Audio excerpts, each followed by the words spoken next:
isda at iluluto natin sa gata ay siguradong napakasarap at siguradong maiimpas na naman ang mabahaw natin nito mga idol. Kaya samahan nyo ako magluto.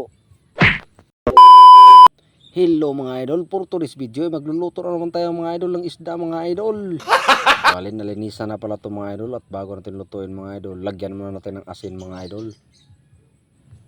Bago natin nilagyan ng asin mga idol ay naghaling na pala tayo mga idol.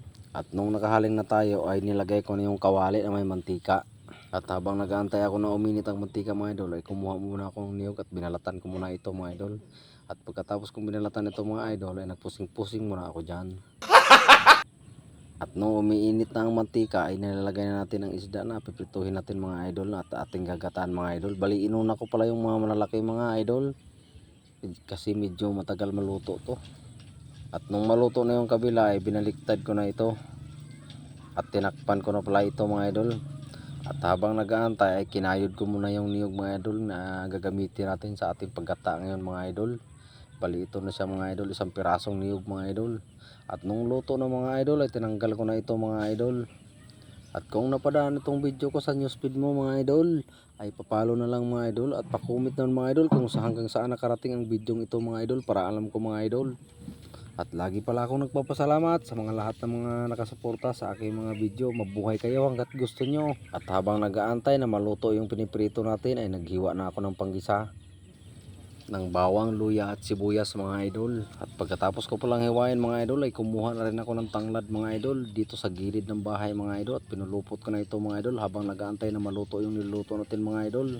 At kung hanggang ngayon nanonood ka pa rin dito sa aking video mga idol ay maraming salamat talaga idol. Nung maluto na mga idol ay tinanggal ko na ito mga idol at nagsalang naman ako ng panibago mga idol. At nung matapos ko nang malagay yung isda mga idol ay pinigaan ko na pala yung niyog mga idol na gagamitin natin mamaya mga idol sa paggata natin mga idol. Ito na siya mga idol. Wow, makrema. At pagkatapos ay binaliktad ko naman ang isda mga idol na sobrang sarap naman talaga nito mga idol. At siguradong maimpas at masarap na naman ang tulog natin ito mamayang gabi mga idol. At yun, naluto na mga idol, kaya tatanggalin na natin itong mga idol at ilagay na natin ang kaldero mga idol. At di na tayo magpadugay-dugay mga idol, lagyan na natin ng mantika mga idol. Kurawin natin ng kunti at ilagay na natin ng panggisa mga idol. At antayin lang natin itong mag-brown mga idol para lumabas yung aroma niya mga idol. At nung nag-brown na mga idol ay ilagay na natin ang isda mga idol na sobrang sarap at sobrang laki. At siguradong maimpas at mabubungkag naman ang mga bahaw natin ito mga idol. At pagkatapos pala natin nilagay yung isda mga idol ay nilagyan ko na ng tanglad mga idol. Nilagyan ko na rin ng suka. Sunod ko na yung gata. Sunod ko na yung panglasa, bitsin, asin. At saka tinatakpan muna natin mga idol.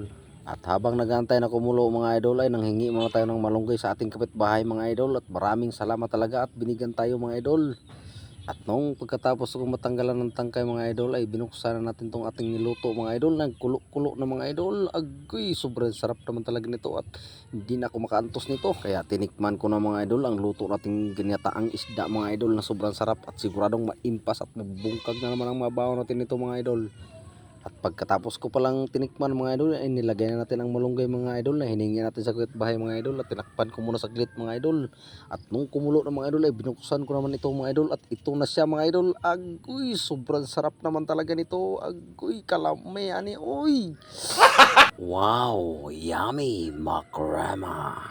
Pagkatapos ay kumuha na ako ng kanin mga idol at kukuha na tayo ng ulam mga idol na niluto natin ng ginataan mga idol na sobrang sarap naman talaga nito. At bago ko tapusin ang bidyong ito mga idol ay maraming salamat talaga mga idol sa laging nakasuporta sa aking mga video mga idol. Mabuhay kayo hanggang gusto nyo.